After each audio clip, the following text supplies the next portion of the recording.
karaha tamin'ny oragna be igny zay dia tegna nampalahelo anazy zany le zanako an-tagnana valivôlagna.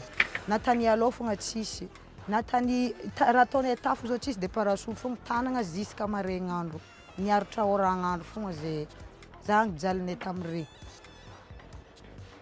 Rano me aminay avy ambany akagny oragnandro nay vaty koa migoroka aminay ambany akao. Tegna nijaly zay tamin'igny.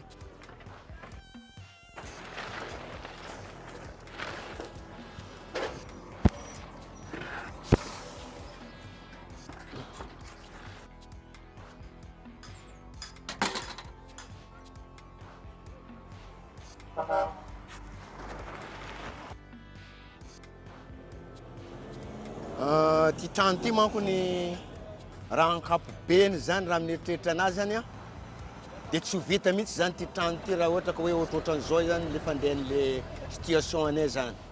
Fa za zany managneritreritry zany za hoe te hiverina amin'le trano te hanamboatra an'le trano mba ho mafimafy kokoa noho le teo. Kanefa fomba tongavako am'izay zany zao mbola sarotro. Fa za zany managna ezaka hoe te hanamboatra. Managna eritreritra koa te hanamboatra. Fa le hoentiko managna zany tena hoe mbola entre parenthèse hatreto aloha.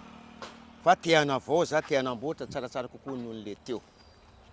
Ia le maha-olombelona aloha dia managna fanantenana aloha mba hiverina tamin'ny fiainana taloha. Fa nefa kosa raha am'izao fahavoazana zao mbola sarosarotra zany tongavana am'izay zany raha ohatra ka hoe am'ty taona ty foana. Mbola sarotro. Ka hatreto aloha dia mbola hoe manantena an'le fiainana taloha. Manantena.